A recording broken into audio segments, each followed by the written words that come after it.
Thank you very much for having me. It's truly an honor to celebrate this historic Juneteenth with you all. And I just really want to thank the organizers of this event and the incredible presenters we've seen so far. As Jerome said, I'm Chris. My last name is Rzigalinski. It's a little hard to say, but Chris Rzigalinski. And I'm the Director of Development for YogaNow. It's an app that is a global community of health and wellness practitioners.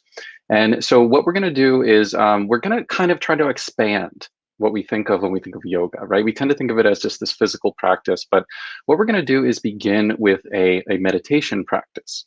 Because if we think of yoga as the unity of mind, body, spirit, and as we'll see, I would argue also community, we can begin with just centering ourselves. So we will get to the presentation in a second, but I would love to start if we could just take a few breaths, very natural, come into a comfortable seat, feet on the floor, shoulders relaxed away from the ears. And no need to judge the breath here. Just notice it entering the nose, coming down the throat, expanding the chest, and just really feel the expansion of the body and the contraction of the body. Just taking notice, being here, now, in the present. And while we know that the road to personal and collective healing is long, we also believe that co-collaboration is the path to holistic wellness of mind, body, spirit, and community that can help us get to what Mickey Scott B. Jones, the poet, calls brave spaces. And these brave spaces, of course, are integral if we're really going to unite and come together for the cause of social justice. So as you begin to deepen your breathing, let's inhale for a count of 5. 1, 2, 3, 4, 5. Pause here at the top for 1 moment.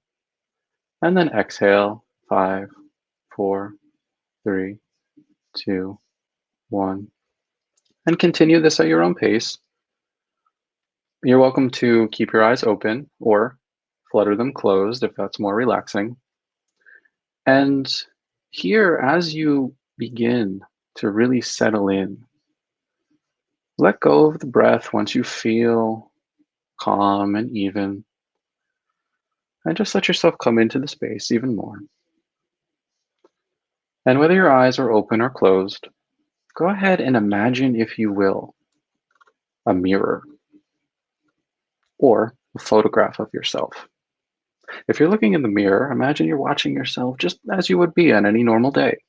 And if it's a photograph, it could be a particular time and place in your life, but just something that you're not judging, something you're just observing. And to this image of yourself, let's devote the following words. May I be safe. May I be happy. May I be healthy. And may I live with ease. And we'll just sit with whatever feelings come up. I mean, oftentimes it's hard for us to give ourselves the grace and space to feel this gratitude for life and this love for ourselves. But it really begins there as we go outwards. And as you sit with what feelings are coming up, again, no need to judge, just embracing whatever you're feeling. Call to mind now an ancestor or someone that was influential in your life. Could be even a historical figure that's influenced you.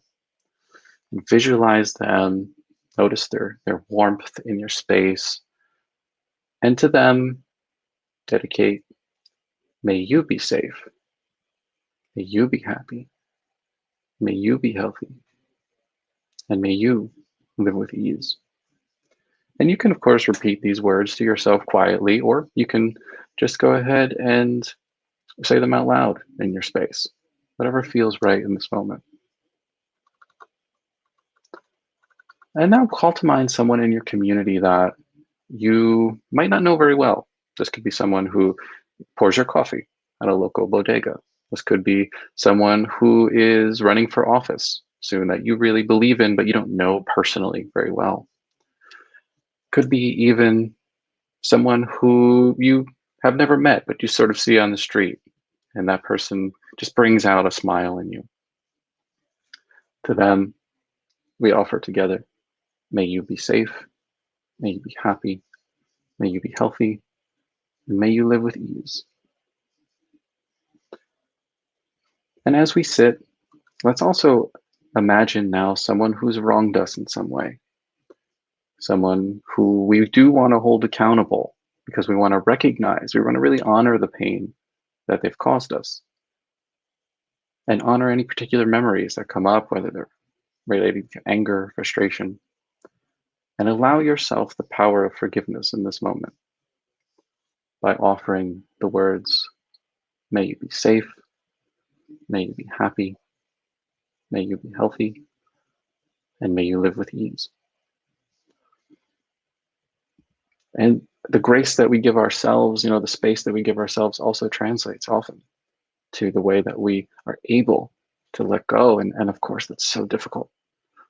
But through the power of yoga, meditation, breathing, we can begin to make real strides in those areas. And finally, now let's imagine an infinity symbol, right? Sort of a figure 8 on its side.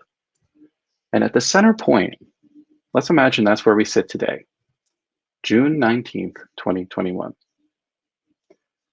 Turn your attention back, see the past, see first to June 19th, 1865, as if we were a fly on the wall, watching the celebration and joy that came with that very first moment of liberation. And let's turn our attention now back to 1619, a year that is so historically important.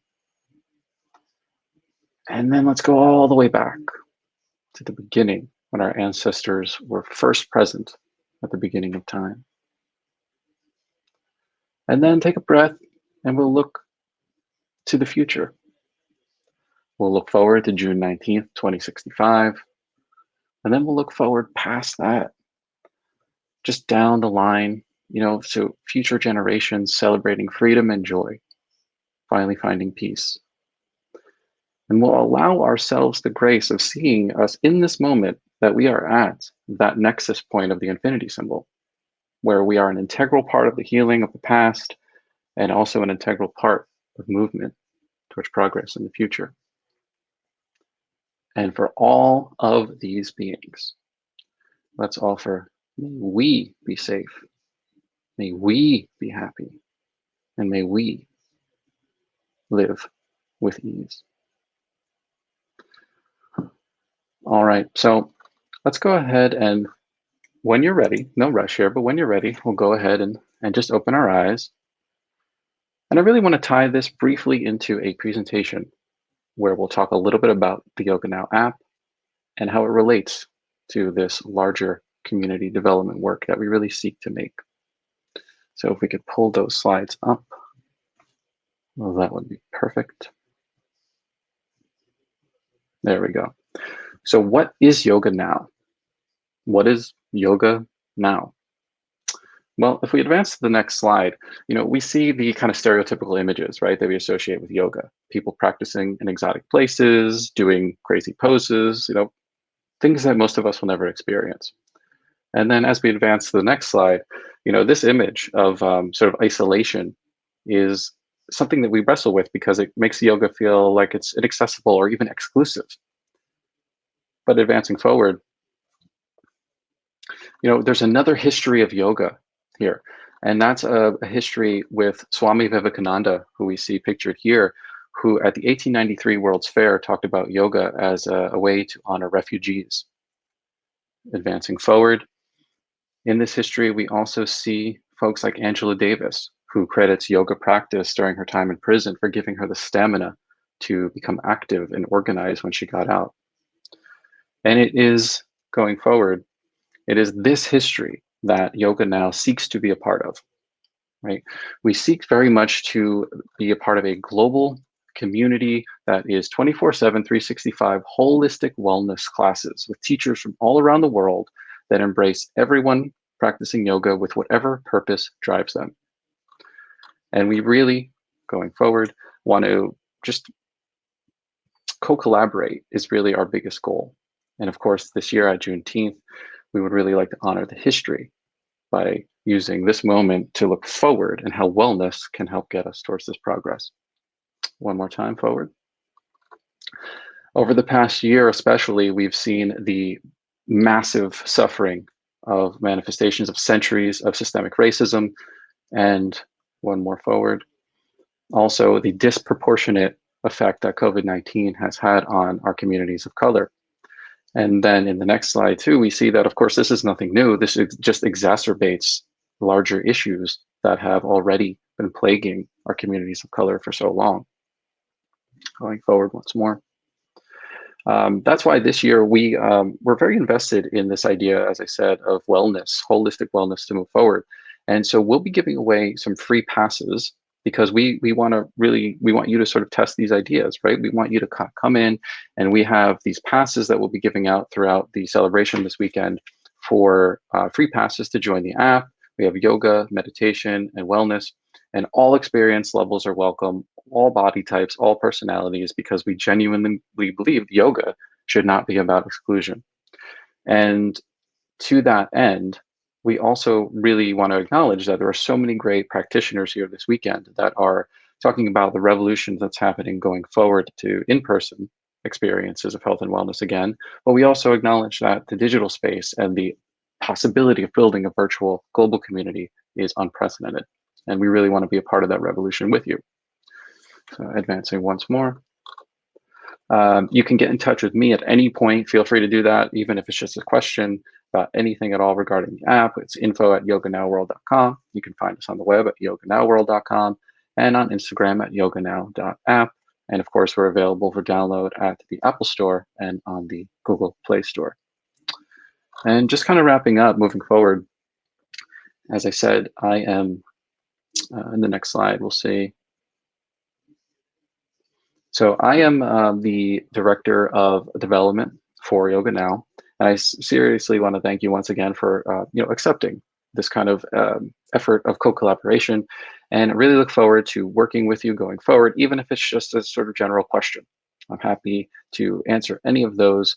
And on this historic Juneteenth, we want to remember, of course, the pain of our shared past, but we also want to hold this space so that moving forward, we can recognize this crossroads and heal together.